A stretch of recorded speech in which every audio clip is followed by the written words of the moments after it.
بسم اللہ الرحمن الرحیم۔ السلام علیکم پیارے دوستو، ہم اپنے چینل قرآنک وظائف میں آپ کو خوش آمدید کہتے ہیں۔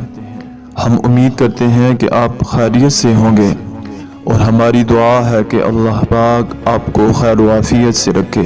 دوستو، یوں تو جسم کا ہر حصہ انسان کے لیے یکساں اہمیت رکھتا ہے، لیکن آنکھیں قدرت کا عطا کردہ ایسا پیش بہا تحفہ ہے کہ جس سے انسان کائنات کے رنگوں اور حسن و دلکشی سے لطف اندوز ہوتا ہے، اور جبکہ اس کی اہمیت کا احساس اس وقت زیادہ ہوتا ہے جب انسان کی بینائی کھو جائے تو زندگی پھیکی پھیکی اور بوجھ لگنے لگتی ہے۔ انہی آنکھوں پر ذرا سی توجہ دے کر ہم اپنی بینائی کو بہتر کر سکتے ہیں۔ نظر کی کمزوری کی بہت سی وجوہات ہیں، جن میں دماغی و اعصابی کمزوری سب سے زیادہ خطرناک اور توجہ طلب ہے۔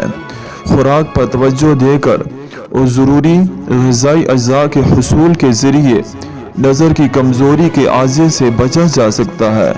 اگر آپ اپنی روزمرہ کی خوراک میں zinc, calcium, copper, iron, sulphur اور فاسفور وغیرہ کی مناسب مقدار والی غذائی اجزاء شامل کر لیں تو آنکھوں کو صحت مند اور نظر کو بہت بہتر بنایا جا سکتا ہے۔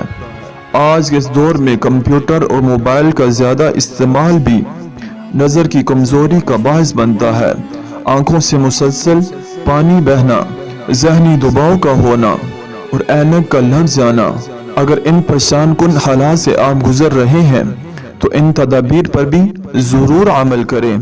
رات کو سوتے وقت سنت کی نیت سے سرما ضرور لگائیں۔ نہانے یا ناخن کاٹنے کے بعد پاؤں کے دونوں انگوٹھوں پر سرسوں یا زیتون کا تیل لگائیں۔ رات کو 7 بادام پانی میں بھگو کر اور صبح بادام چھلکوں سمیت کھا لیں۔ مچھلی کے سر کا سوپ کچھ آج سے صبح ناشتے میں ضرور استعمال کریں۔ اس کے علاوہ 1 گلاس گاجر کا جوس تازہ نکلا ہوا دن میں 1 مرتبہ ضرور استعمال کریں۔ تو دوستو، آج کی ویڈیو میں جو ہم آپ کو مختصر سا عمل بتائیں گے وہ بہت ہی تیر بہتر اور مجرب عمل ہے۔ اگر کسی شخص کی نظر کمزور ہو، وہ بینائی تیز کرنے کی نیت سے بعد نماز عشاء 2 رکعت نماز نفل یوں پڑھے۔ ہر رکعت میں سورہ فاتحہ کے بعد سورہ کوثر 3 مرتبہ پڑھے۔